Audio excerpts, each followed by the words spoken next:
So I know it's unusual, but I want to introduce the moderator because Janine is one of my favorite people in the world and also one of the people that I admire most in the world.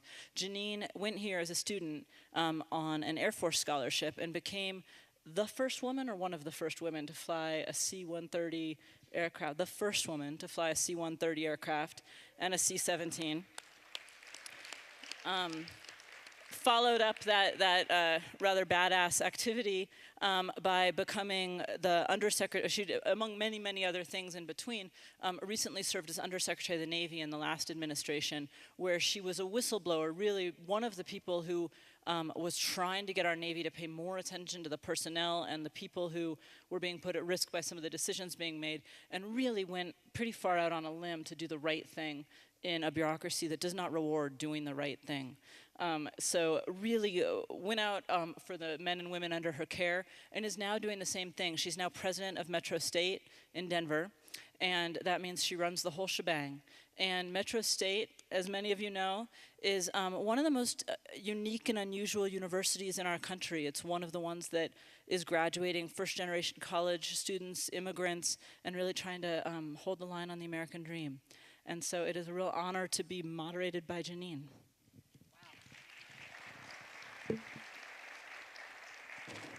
Well, thanks, Rachel, and now it's my turn. Rachel and I have known each other for over a decade and a half, I think. Rachel is one of my most favorite people that I respect, and we first met in Washington, D.C. during the height of the Iraq War, when a lot of us in Washington were trying to make sense of it and try to figure out how to sort of refocus American foreign policy. And Rachel did something really amazing. She, along with a couple of her graduate student buddies, started a movement. It's called the Truman National Security Project, and the idea was to bring in the next generation and create a community of practice where people could really think clearly about America's role in the world and sort of progressive, responsible U.S. foreign policy. And you know, here we are, however long later, and that particular organization has morphed and whatever, but that community that you really started, that you connected with your amazing style of leadership, has gone on to run for Congress. They are in government. They're leading things, and it's really watching your leadership style was amazing. But in addition to that, she's an amazing scholar. And so this book that she has written is, it's a fascinating but also really, really, it's very clever, you know, to look around the world and see things that are happening that are bad. And most of us study how to fix the bad things. And the way you approach this is to say, I remember when you were first thinking about it, you're like, well, what if I looked at the things that are working and how and how could we learn from that?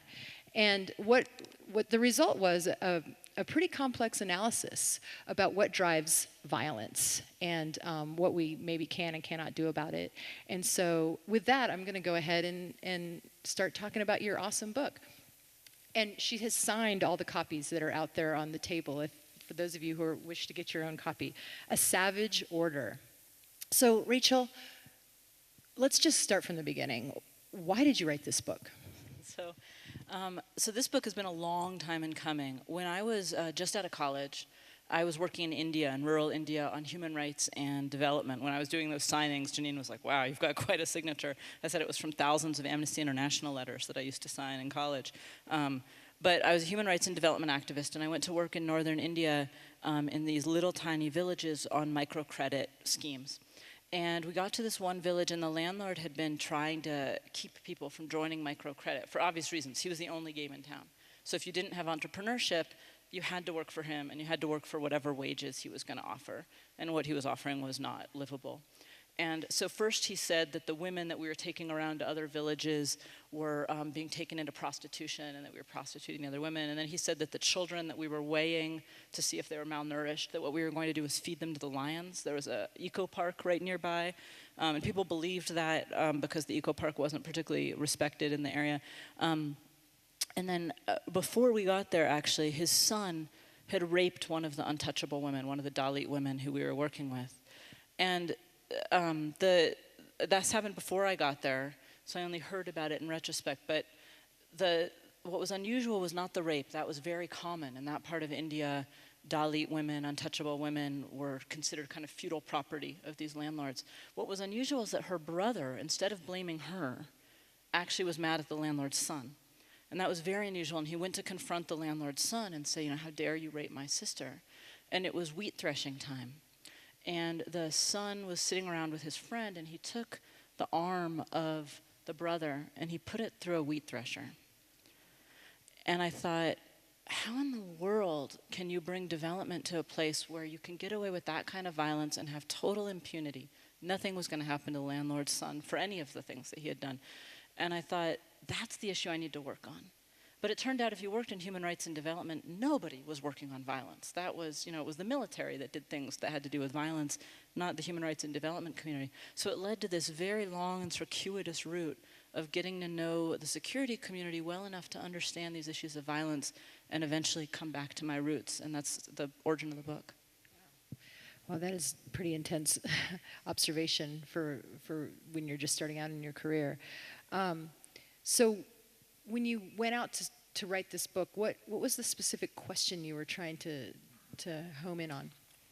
So, as you know, having been a president of the university and written your dissertation yourself, the question you come to the dance with is not the question you leave the dance with. So I originally wanted to know about violence. How can places that are really violent get better?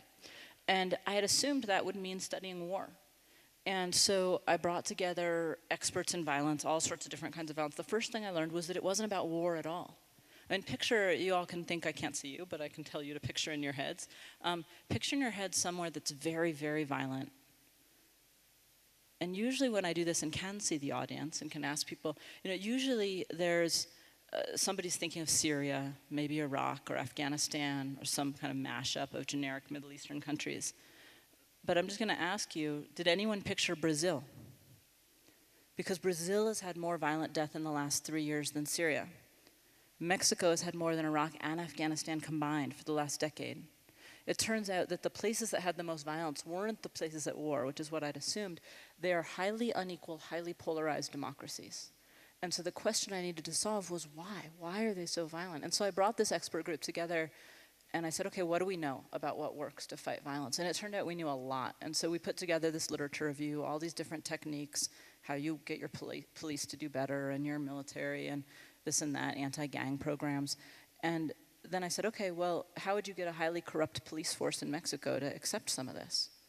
And it was just, crickets, just total silence. And I thought, okay, that's the question that I need to answer.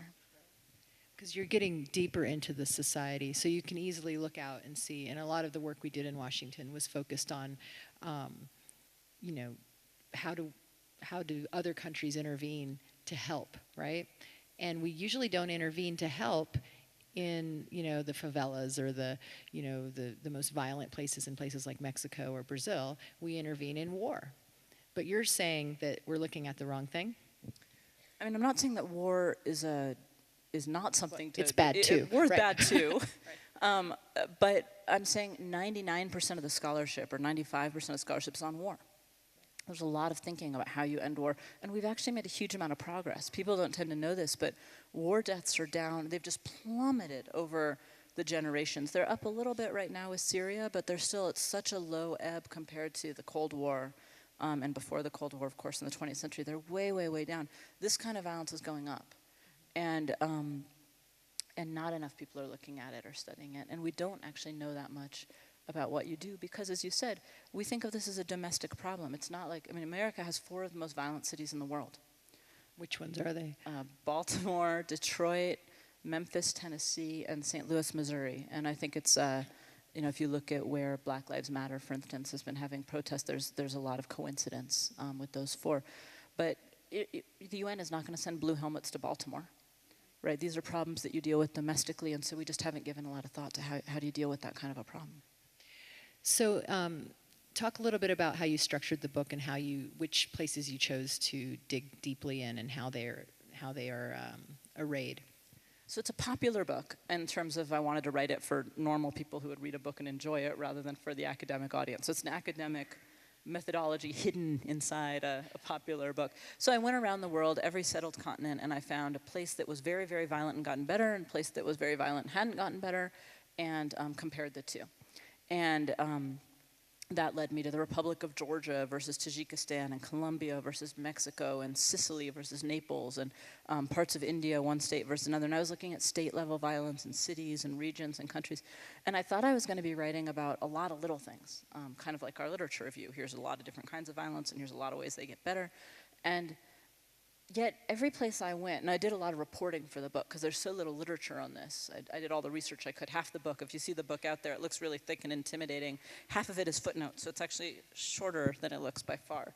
But most of it was reporting. I was really talking to people. And so as I was going around talking to people, warlords and generals and investigative journalists and activists, and I kept thinking, boy, something is very familiar. The stories were repeating. There were patterns coming back, and I didn't understand yet. It hadn't gelled in my head. You know, you go on these airplane trips and you're like, what did I just hear for 2 weeks as I drank from the fire hose? And then I sat back to do the US case study, because the US is part of the book. We are one of the more violent countries in the world, and I wanted to know why. And I looked at the Wild West versus the US South after our Civil War. So we had a civil war, just like other countries have civil wars, and after the Civil War there was a lot of violence, which happens in every country after the Civil War.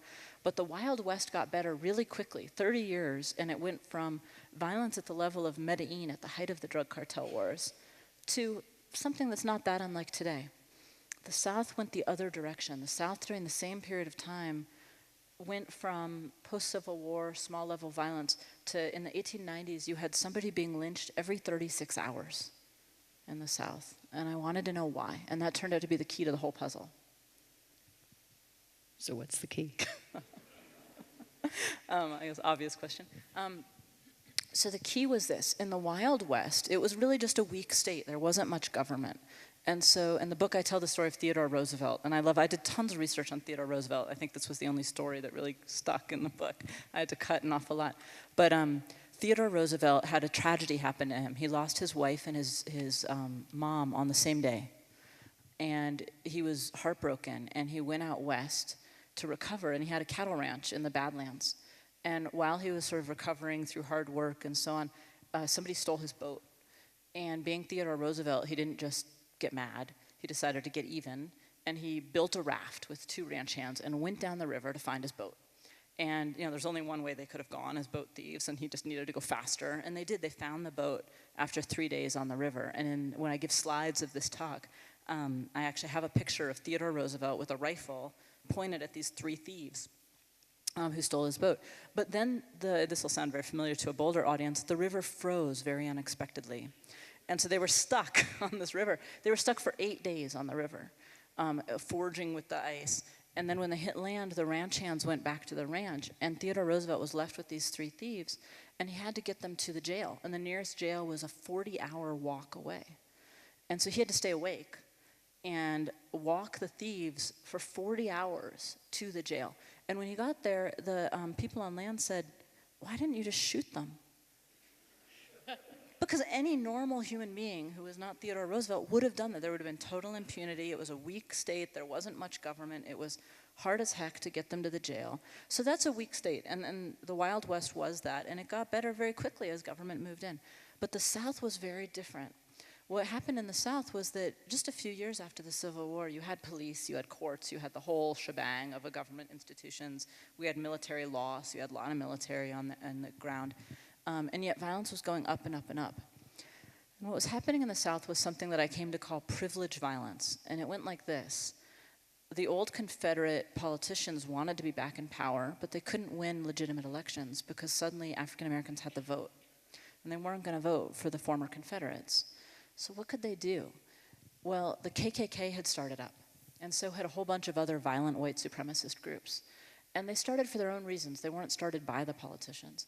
But their interests coincided. If they terrorized enough blacks tended to vote Republican because that was the party of Lincoln back then.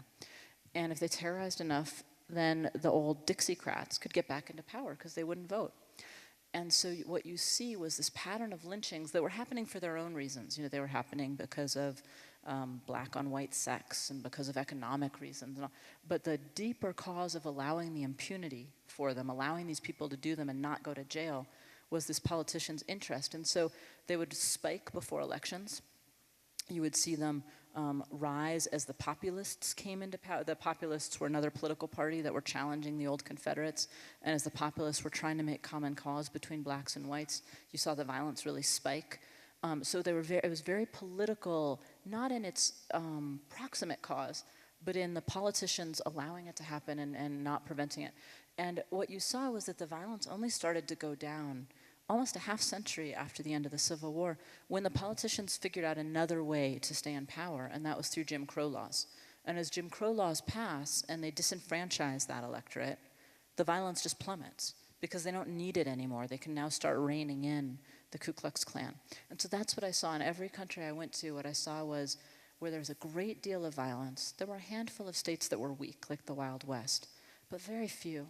And in many, many more, what you had was a political class that was complicit with the violence for their own reasons. Sometimes in Sicily, the mafia helps them get out the vote. And there was like a nice little self-licking ice cream cone where the mafia would help the Christian Democrats get out the vote. They would then get contracts from the city for construction. They would hire more people. They could then get more votes out. You know, so it just kept going around and around for 100 years. Or in Jamaica, they suppressed the vote, like the Ku Klux Klan. Or in Colombia, they were paired up for basically for corruption. The paramilitary groups that were supported by the drug cartels gave bribes and also gave campaign contributions. So you had about a third of parliament paid for by the cartels through the paramilitary groups. So different reasons for pairing up, but I found that was the heart of why this violence was allowed to continue. So let's dig a little bit deeper on, so you talk about weak states, you talk about strong states, and then you talk about the privileged violence. So in those examples, they're not necessarily, that privileged class of people are not necessarily part of the government, right? So can you talk a little bit about the relationship between that privileged class and what the government should be? Because the instinct is, and I think this is where you started, was that if the state is weak, those people can run rampant and they can push their will. But you're saying that it isn't necessarily about weak and strong state.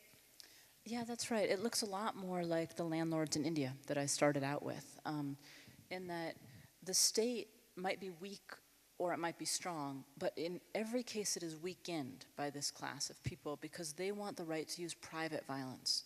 So the state deliberately gives up the monopoly of force. And you know, we can talk about what that looks like here in America. It is one of the case studies. But the state deliberately says, you're also allowed to use force. So in Bihar, India, one of the case study areas, the state, when there was Maoists that were trying to fight for the rights of the poor, and they were horrible. They were a horrible terrorist group, and they were targeting the landlords. So the state literally went out to all the landlords and gave them the right to bear arms. They would go to their plantations to give them the gun permits right there. And the landlords did protect themselves against the Maoists, but they also started to build private armies to keep the wages down. And you saw the same thing in Sicily. The state was kind of weak and the robbers were preying on the landlords because they had money. And again, the state said, okay, you have the right to have private militaries. And again, they used them to keep the wages down. And you see the same thing in Colombia. So there was this relationship between the political class and the economic elites. And what you see as the violence continues is that as violence begins to saturate the whole society, and we can talk about the kind of cascade effect of how this violence penetrates the society, it becomes so violent that regular people start turning to violence, not just organized criminals, not just mafias. So you get domestic violence, you get more bar fights that lead to death, but you also get businesses killing activists and blaming it on the general violence. So in Honduras, you get 120 environmental activists killed over the last decade, and the government says, Honduras is a dangerous country, it's one of the most dangerous countries in the world, except that the gangs operate in the urban areas, and the environmental activists are being killed in rural areas, and that doesn't make any sense. So in a way, it is about what the state is doing, how it's structured or how it's allowing this, right? Kind of. So it starts with the state. It starts with the state allowing it, and then it gets obscured. So it starts with the politicians teaming up with these violent groups for their own nefarious purposes. And then the next step is they just allow it. And then they allow it, exactly. They just say, you know, you can get away with it. And then they let the economic elites in on the bargain, because as the violence gets worse, the economic elites want to protect themselves, and then they'll turn a blind eye to other violence. what happens next? What happens next is that they politicize their security agencies, because if they had really professional security agencies, they couldn't allow the violence, right? They couldn't get their violent groups off.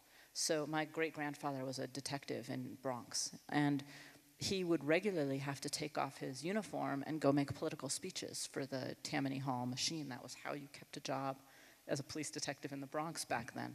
Very, very similar. You know, these police systems are highly politicized. Well, what does that do?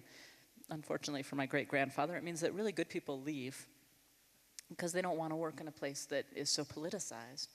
And the people who stay become brutal. They become brutal for various reasons that we can get into, but the forces tend to brutalize, and they become armed gangs that are allowed to do that.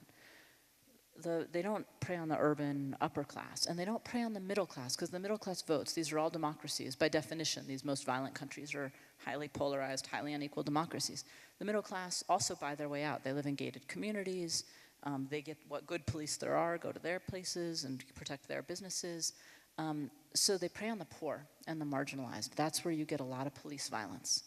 And what can they do? If you're poor, you're not going to buy private security. The private security has skyrocketed for the more wealthy classes, not for them. So they form vigilante groups. But you arm a bunch of 18-year-old kids, and they turn their weapons right around after not too long. So those vigilante groups become gangs.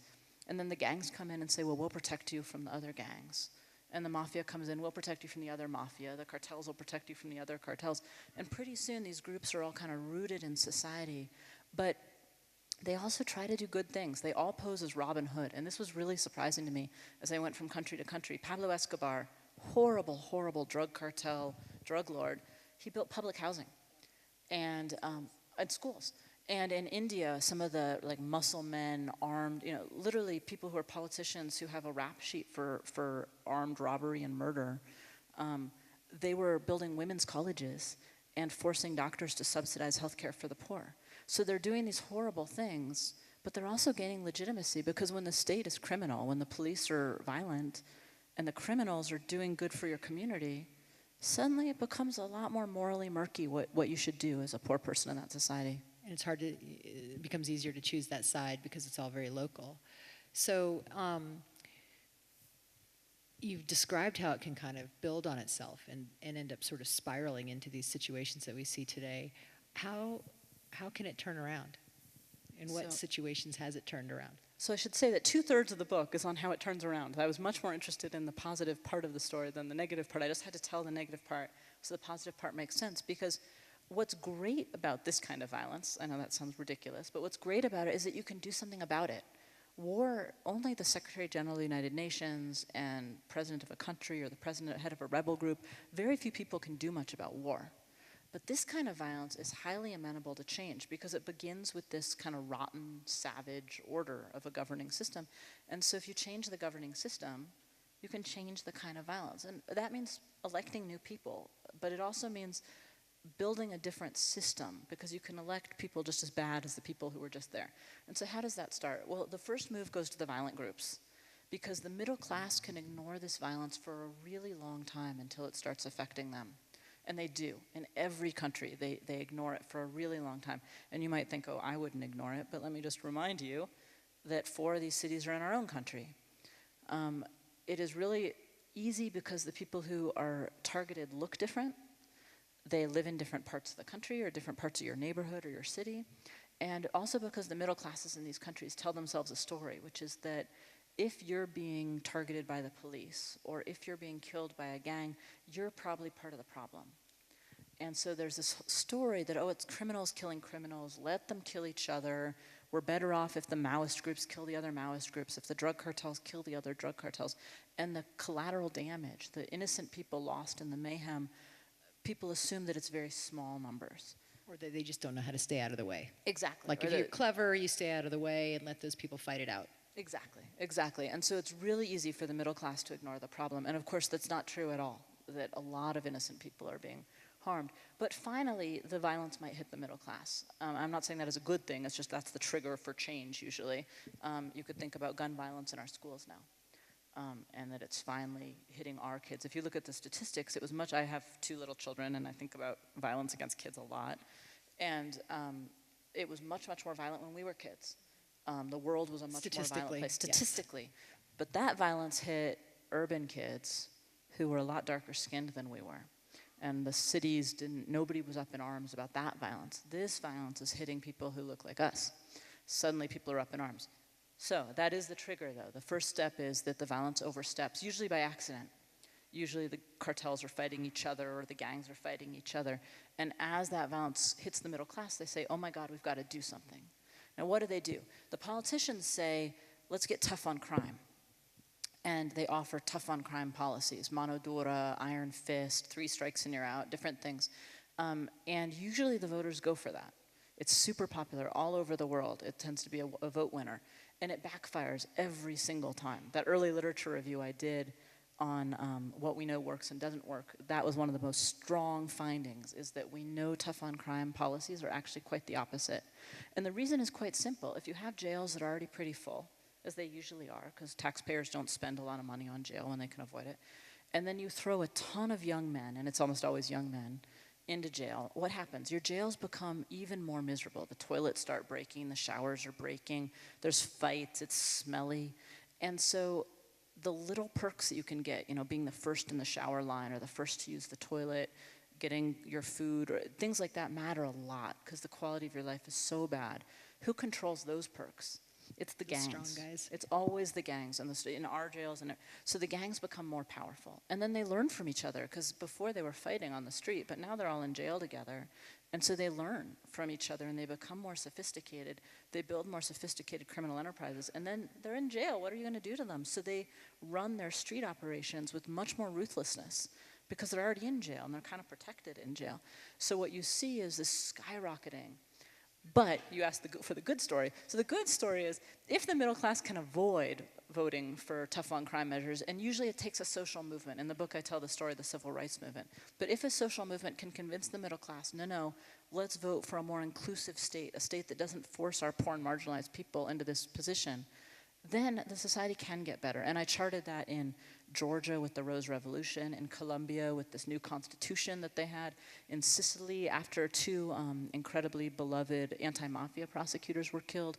People just came out on the streets, and over again, our civil rights movement and so on. So you see these movements where people just say, enough, it's a rotten governing order and we need to change it, and they do, and a politician gets elected, and that politician, if they have the winds of a movement behind them, can turn over these old entrenched orders.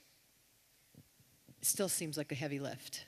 Although I do remember reading about in Colombia, or hearing that it wasn't until the fighting with the FARC that was out in the jungles, right, and not down in Bogota.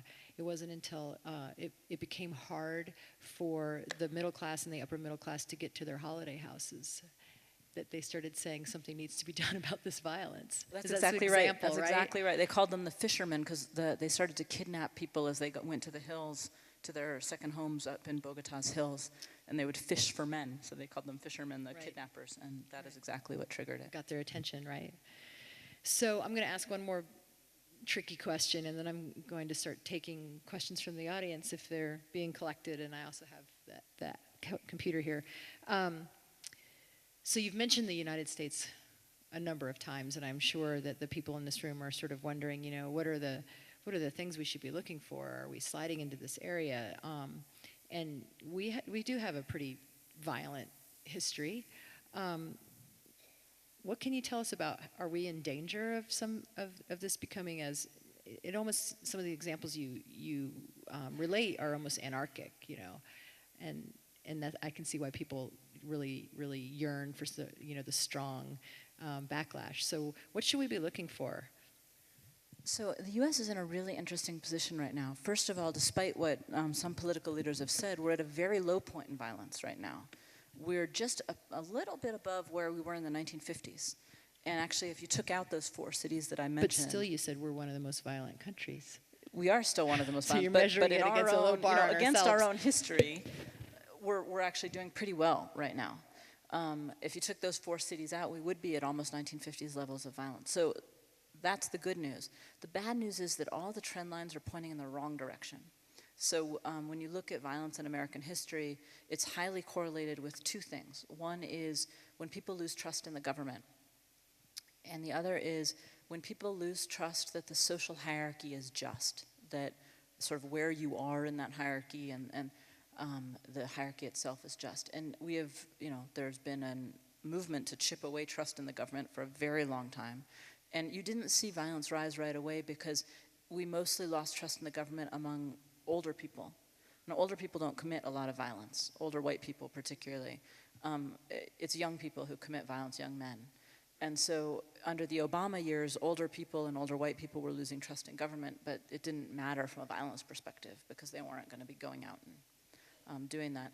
But we're in a different place now in terms of who's losing trust, so that's not good. And in terms of who doesn't believe the social hierarchy is benefiting them and is just, everybody feels that way. I mean, we're at a point right now where when you poll Trump voters, extreme Republicans, extreme left-wing, everybody feels that things are not just. And that they're being screwed in one way or another. So both of these things are really bad trend lines. The other thing that's a bad trend line, so you can look at, are we poised for more violence here? And I think we are, and I think we're already seeing it rise with the attempted pipe bombs and the synagogue and the church fires that just happened down south. Symbolic violence can lead to real violence. You set a church on fire, you don't kill anyone, but it builds a sort of zeitgeist of what's okay. So that's a problem. But the other thing, of course, is that the most violent countries in the world have something to do with us too, right? Because they're all on the drug corridor and they're stuck in between where you grow the drugs and the place that uses the most drugs in the world. And we can't turn our back. The book talks a lot about the internal governing order of these countries, but the fact is, in a way, that's about where does the violence roost within that corridor. Because it's going to roost somewhere as long as drugs are illegal. And I used to think that, well, if you legalize the drugs, that would make it better. And actually, when I lived here in Colorado, I was one of the people who voted for legalization here with that logic. But it turns out not to be true, that the Mexican cartels went from being suppliers of cocaine and marijuana to being suppliers of cocaine and meth and now heroin. So, there's always going to be some drug that's illegal. I don't think we're ever going to legalize all of them. And so they'll just move to whatever is illegal because that's where their margin is going to be greatest. And the violence along those pathways is what creates it also. So we have quite a few questions coming in, I think. I have a student question. What can students today do to learn more about foreign policy outside of the media and the public education system? That's sort of a broad question, but we are talking about, we haven't really hit this, and I'm going to tag a question on, because we tend to try to intervene in a lot of these countries to stop the violence, right? And that's our foreign policy, and you and I think worked on a lot of those areas where we can go in and help the police get stronger or help the military get stronger, and I think your research indicates it doesn't always work. So where is a student to begin in thinking about America's role with respect to the topic? I'd say a couple of things. First of all, you can read. I am a big believer in history, but I'm also a big believer in novels.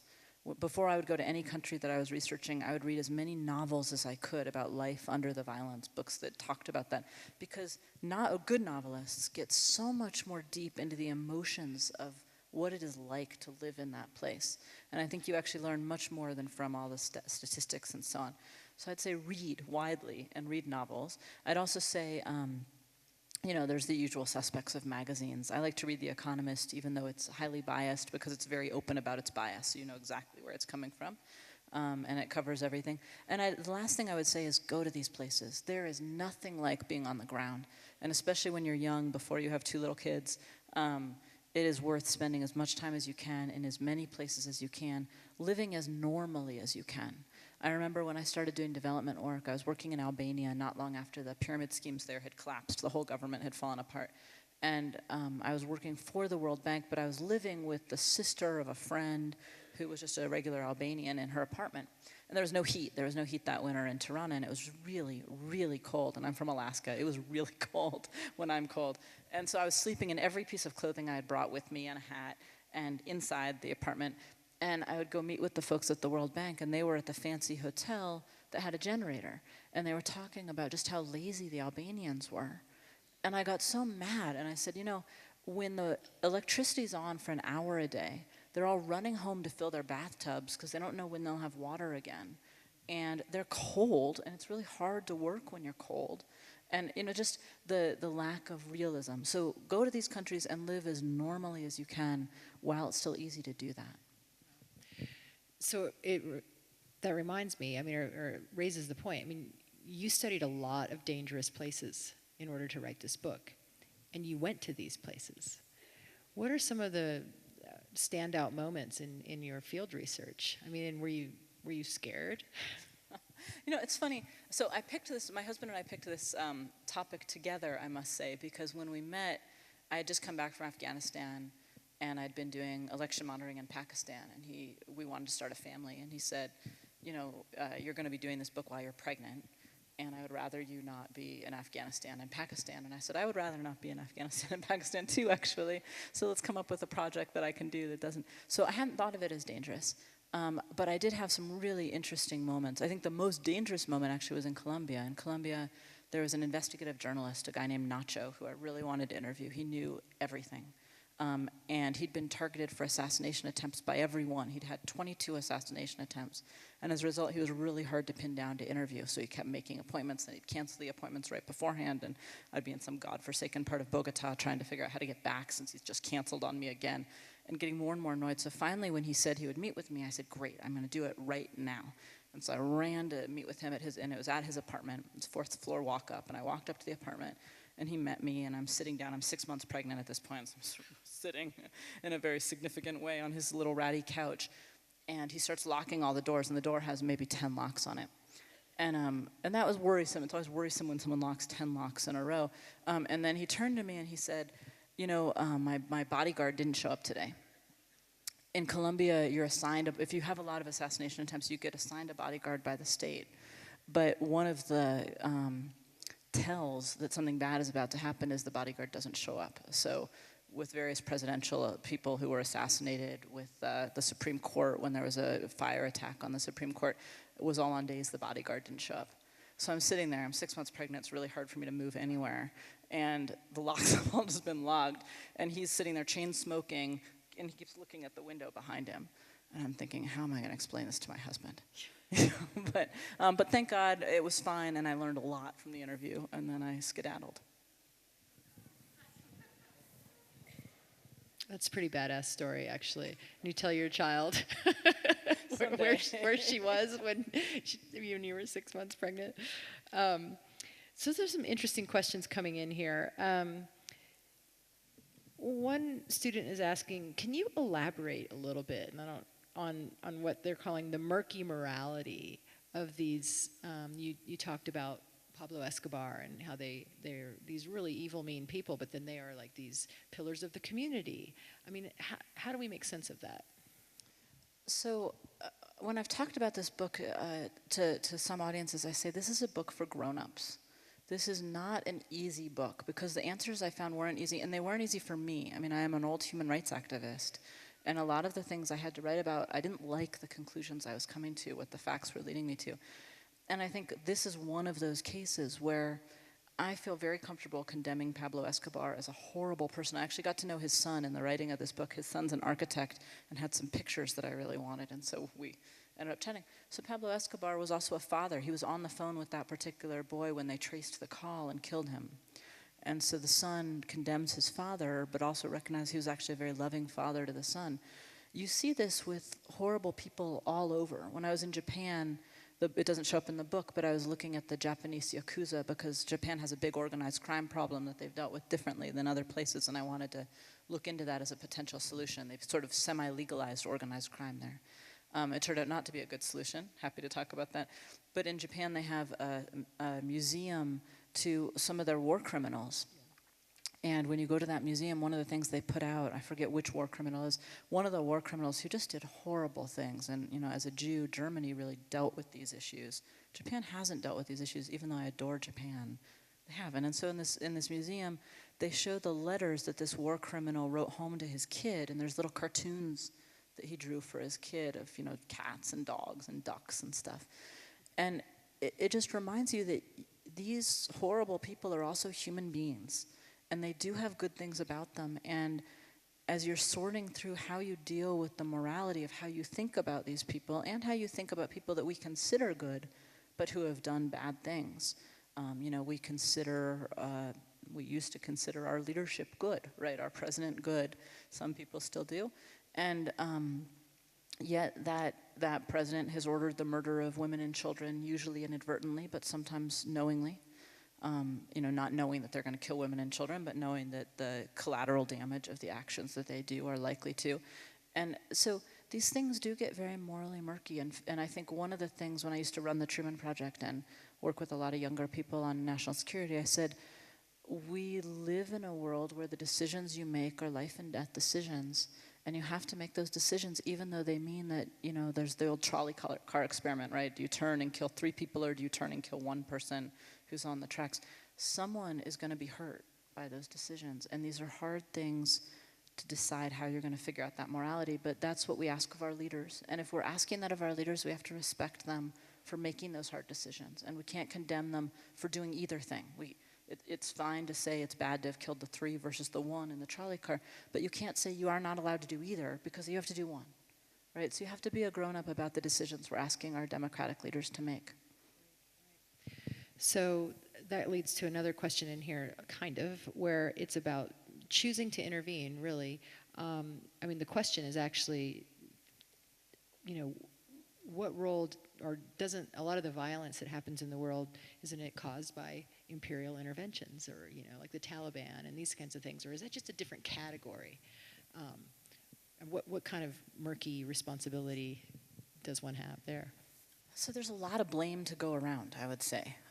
There's plenty of blame for all. I'm working with a presidential candidate right now, and we're helping write a foreign policy speech for him, and we just yesterday got into the whole use of force discussion. What should he say about the use of force? Of course, he has his own ideas about what he wants to say, but so do we as his foreign policy team.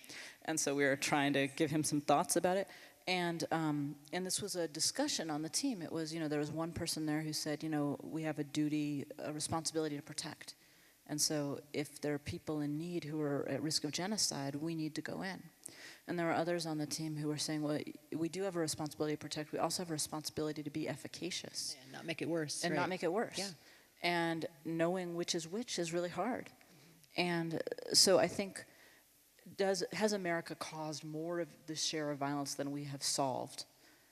It's a hard question to answer. You know, I think we have done some real good. Again, as a Jewish woman who looks pretty Jewish, I appreciate that we intervened in that one. And I appreciate that we've done other really good things in the world. And I think we've done some really bad things in the world. And I'm not sure how you weigh that morality, but I think as American citizens, it's our job not to just leave it to the leaders, not to just say, you make the decisions and we'll condemn you no matter what you do. We have to own it a little bit. And that's actually what I told them to write in the speech. We'll see. You'll see if the presidential candidate says this, you'll know where it came from. But, you know, I said basically, we need to say to the American people, if we're going to go to war, your job is not to go shopping. Your job is to take some responsibility, whether it's a humanitarian action or a war of national security. And if you protest, great, that's taking responsibility.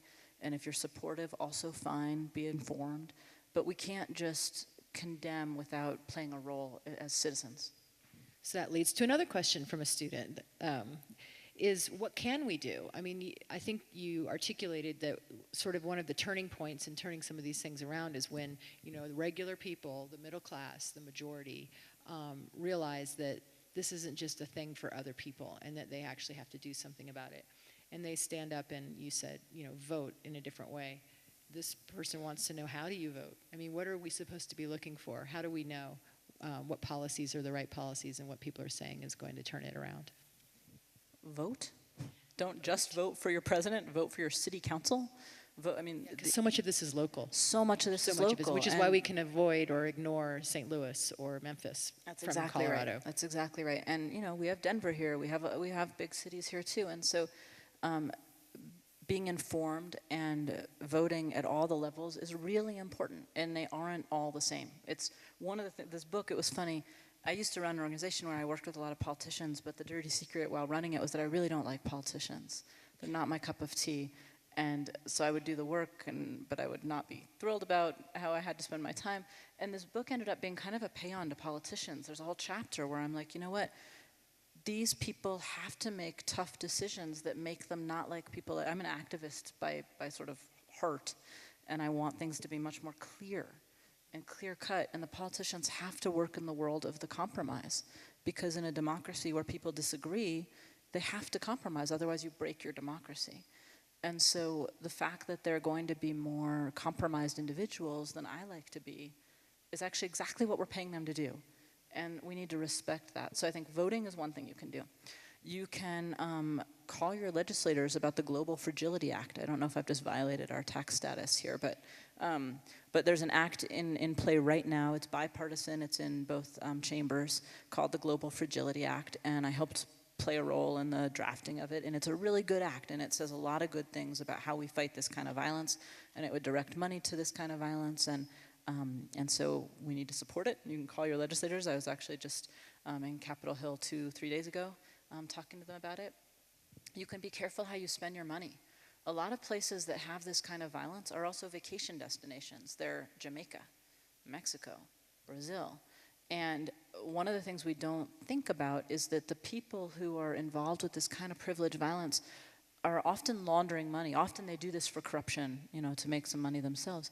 And they launder the money through really nice resorts, because it's an easy way to launder money. They're not going to launder the money through the backpacker hostel, right? You're going to launder the money through the really fancy, nice resort. And so it's worth doing a little Googling. When I went to Burma, having been a human rights activist in Burma, I was aware of it there. And so I just spent a little time Googling the hotels we were going to stay in. Guess what? One of them was owned by a really bloody warlord. And so we changed our hotel reservation. I have in the book, I say, TripAdvisor should really have like a little icon right next to the family friendly and the number of dollar signs. They could have a little rifle. And it's like, how bad? It's kind of like blood diamonds. Exactly, right? like blood diamonds. But until they do that, you could do a little Googling when you're going to a country that is actually pretty violent. That gets to kind of another question. To boil it down, they say, is it transparency that is part of the solution, or if not the answer? And can the internet work to uncover some of this corruption? So just being more aware, although it can also be exploited. So what is your take on, that medium today? So I talk a lot, actually last week I was in Silicon Valley. And Silicon Valley used to be really enamored of transparency. And they poured money into all these data things. But the fact is, people are busy. People have kids, they have lives, they have sports teams, they want to go skiing. They don't actually want to spend a lot of time pouring through the data. And so I think transparency is important, but it needs to be mediated. It gets mediated through journalists who do that work of investigative journalists, pour through the data and tell us what parts of it they think we need to know. Journalists are under threat right now in our country as well as in other countries. They need our support in a big way. And you also need it mediated through activities that you can join to, right? So I live in New Mexico now. Albuquerque is one of the cities that's under a Department of Justice, whatchamacallit, where the Department of Justice is intervening because they had a lot of police violence. And I'd love to do something about that. I live 40 miles up the road. But what do I do, right? Because there's not a movement I can join that's organized, and I'm too busy right now to organize it myself.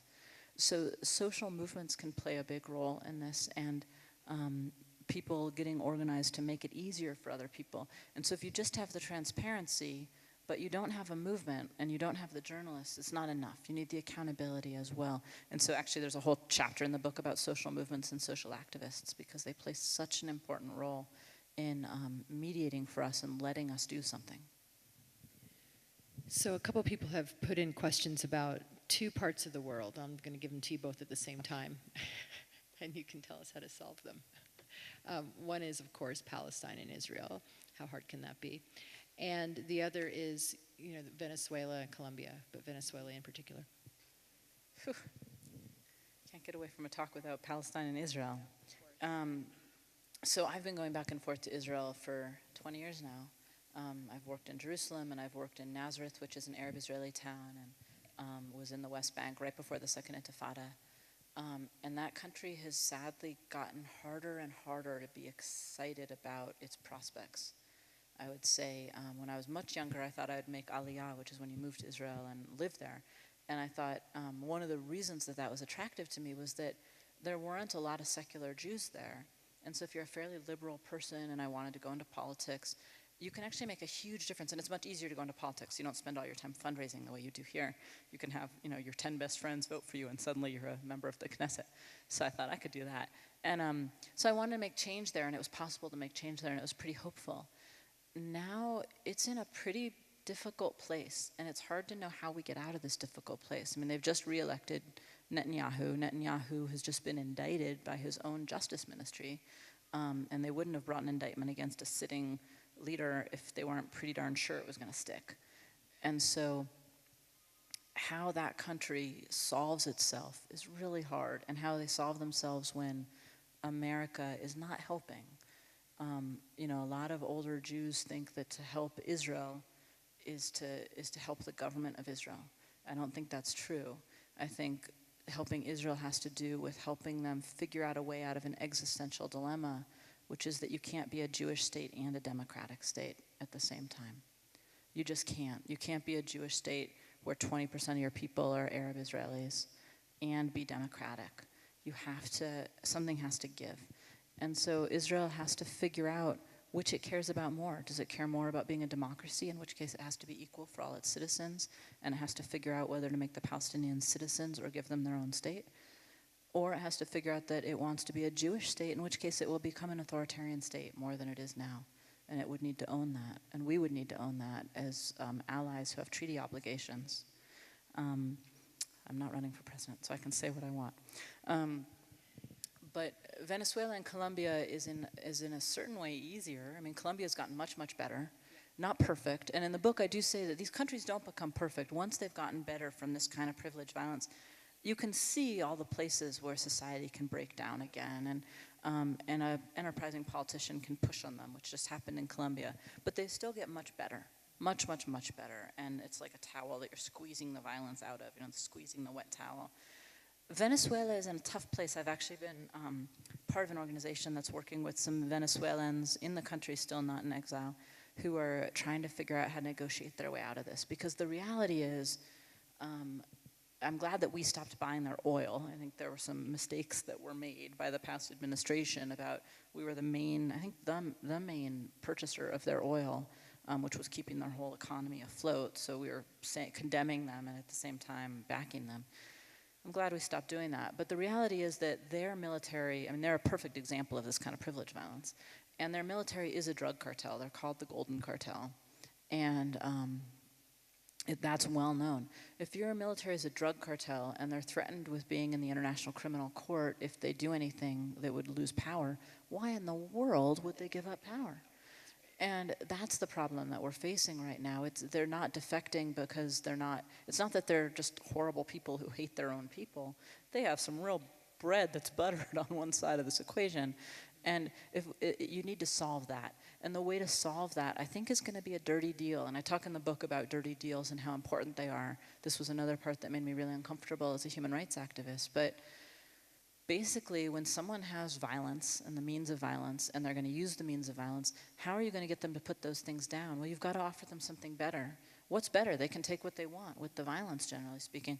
What's better is usually a soft landing and the chance of corruption in their new job. Yeah. And so that kind of deal is pretty dirty and it's pretty ugly, you know, letting off a bunch of drug dealers who have generalships. But that's how you're going to negotiate your way out of it. And you have to decide whether you want more justice or more peace. I think about that because the international human rights community, which I think has been responsible for some amazing transitions in thinking, you know, internationally. But on the other hand, if they're going to hold this line of almost retribution, you won't get people like Bashar al-Assad to, where is there any future for him besides completely hunkering down? And I saw it when I was in Colombia as well, talking to some military officers, you know, and this is while the peace negotiations were happening in Haiti. Was it Haiti, right? Or Dominican Republic? Yeah. Cuba. I was close. Cuba, right. And it was the international community that was sort of trying to negotiate this. And these military officers were watching this sort of like, am I going to get to go to my daughter's wedding, 15 years from now? Or is it going to be, what happens to all of us? How do we make peace? They were just in the military, and they didn't know whether they would be considered criminals or not criminals at the end of the day. And so how you get those people all on board, I think is kind of what you're getting at, and it kind of made me think this could be very fragile. That's exactly right. These are real people with real interests, and you can condemn them and you can think they're horrible people. But if you don't give them an out, they can spoil things. And that's exactly what happened in Colombia, where the military and the paramilitaries basically teamed up together to change the vote. And then when they had a new peace referendum, they pulled themselves out of it. So then they were going to have impunity. That's what they needed to be willing to live with it. So you get these very dirty deals. And to me... But you'll have to get that international community to on agree that dirty deals are going to have to be part of the deal. And so as a former human rights activist, I'm now in this funny position of going around to other world capitals saying, look, the question is not how do you get the best peace agreement you can get. Of course you want the best peace agreement you can get and the most inclusive and the most fair and the most just. You're not going to get it is the problem. You're going to get the best you can get, which won't be 100%. The question is, how do you take the kind of bad, not perfect thing that you've gotten and make it more just over time, make the society more just over time? So it's not about retribution for these 100 really horrible people. It's how do you help the 100,000 poor and marginalized people coming after have a better life? So I'm watching the clock here. This is more of going deeper now into your theory about the middle class needing to be the ones that sort of get fed up and take control. Are you saying that there's nothing that the poor can do? I mean, could it not generate from that level as well? It's a great question. So there's a woman, Erica Chenoweth, who used to teach at DU, who I was just talking at her class now. She's at Harvard 2 days ago. And she's done a beautiful work on nonviolent social action, just the definitive work on how it works and why it works. And one of the things she says is that the reason that nonviolent social action is so effective, and it's very effective, much more effective than violent social action, is that it's broad-based.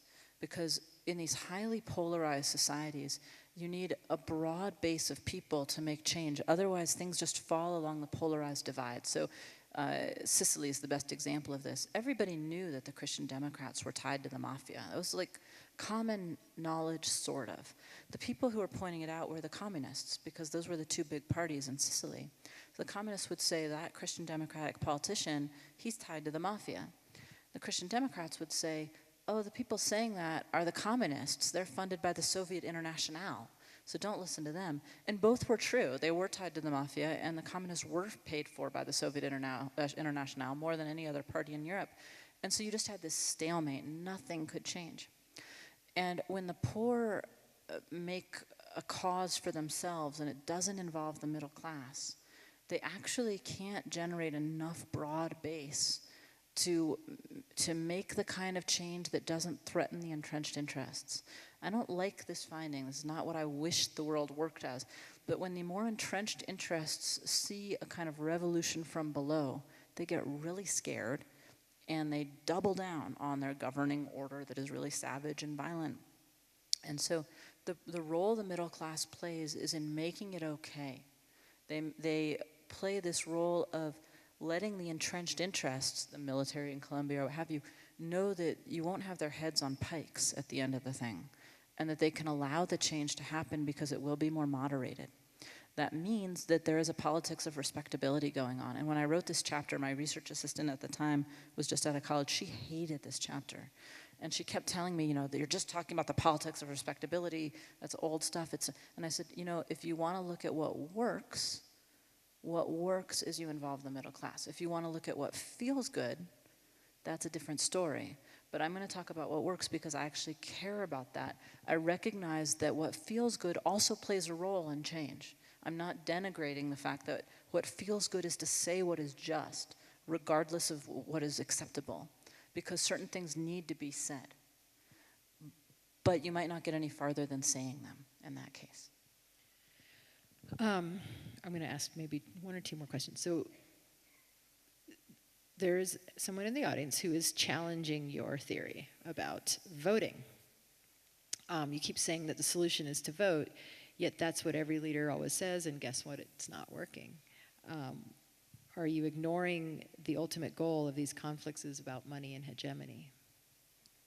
I think the ultimate goal is often about money or about hegemony.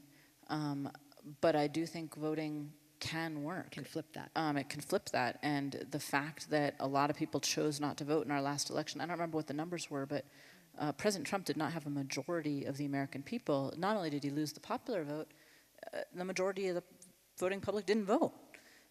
Most elections are incredibly plurality-based elections in America. We get elections that are 54%, 53%.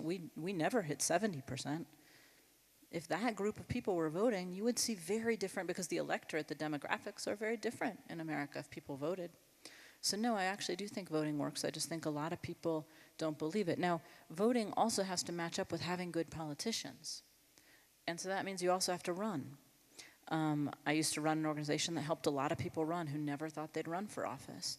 But if you're fed up with the system, damn well better get involved in it, because we are a democracy and it is pretty easy. It's not very violent. It's not hard to get involved in our democracy. Okay, I'm going to ask one more question to end on a happier note. A lot of students are writing in asking for advice about their career.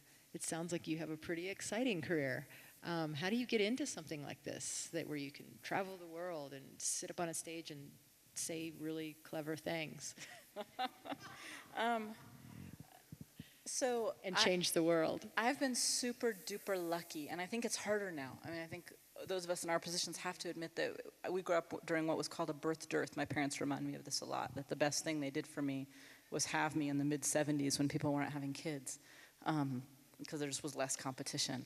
Now it's harder, but I think there are certain things you can do. First of all, you can figure out what you like. Some people like working for big organizations. One of my first jobs was at the World Bank. It turned out I hated working for big organizations. I don't like bureaucracy. I don't work well in that. Janine has done a whole amazing life of working in big organizations where you make change in a very different way. It's a really important distinction. It's not like, do you care about human rights or do you care about development? It's about what kind of lifestyle can you live with and be good at. So you need to figure that out. You need to figure out whether you want a family or not. This kind of lifestyle is rough on family life. And whether you're a man or a woman, if you want a family and you don't want to live, my husband is a sculptor, and when we got married, I met him here in Boulder, and when we got married, he said, I don't want to live east of the Mississippi. And I said, well, I don't want to live east of the Mississippi either, but my job is in Washington, D.C. So, that's going to mean a lot of planes, and that means you're going to have to deal with the kids a lot. So there's real choices and trade-offs you have to make. And I was willing to be on a plane a lot, but I wasn't willing to live in Washington, D.C. I had to leave as fast as I could. So, thinking about that, figuring out what you like when you're young, putting yourself in the mix. It's not lean in. I think there's issues with lean in. But it's just getting out there and taking the jobs. When people have trouble getting these jobs, my first job was at Booz Allen Hamilton. It was not like my Ne Plus Ultra job. It was a foot in the door and getting to know people and just taking the job and then doing the work. I've done a lot of jobs where, I was answering phones and making copies, and that proved to my boss that I could answer phones and make copies, and so he brought me along for the more important things that were there to do. And when I went to those more important meetings, I paid attention and proved myself useful and did the work. It's stunning to me now that people don't want to, we used to call it paying your dues. There is still some paying your dues where you prove you're good at the job you have to get the next job that you want, rather than just looking over your shoulder. I think that's important. And I think it's lastly important to take jobs where you can have responsibility, even if it's kind of scary, and taking that responsibility and doing the best you possibly can and just working really hard with what you've got, because that is the only way you can, you have to be taking a lot of risk and right on the edge of failure all the time, but it means that you're pushing yourself, and that's a useful thing to do. Janine, you can answer this question better than I probably. I totally agree. People talk a lot about networking, and you've got to build your network. And but what I feel like the best networks are the ones that are as organic. I went to undergraduate here, and I studied engineering, which I didn't like at all, and my GPA was quite reflective of that lack of passion. Went back to graduate school to study what I really loved, which is this stuff, national security, U.S. foreign policy, international affairs, economic development, is that whole array of things, and it was just fabulous. And my dad kept saying, what are you going to do with that? Like, you just threw away your Air Force career. Like, what are you going to do with that? And I kept saying, I don't know, but it's cool, and there are people that are doing it, and I'm going to meet those people and see what they do. And, you know, that was basically, that's your organic network. When you do what you dig, you meet other people that are passionate about those things, and that's how you figure out how you make your way. And in the case of Rachel, I mean, she created her own way. I mean, she created an organization. She's created her own path. She was one of the first to flee Washington, and many of us have followed her. It helps to be willing to eat ramen for long periods of your life. But the idea of your first job is not going to be your dream job, usually. So take that first job. It's always easier to get another job when you have a great job and when you're doing, or when you have a job and when you're doing really well at it. So rock the job you're in, even if it's just making coffee. Make the best damn coffee that office has ever had, and show people that you're really, really intellectually curious, and try to learn from everybody. And I think you're gonna be fine. What she said. Thank you. Thank you. Thank you, everybody. Thanks so much. Thanks, Rachel.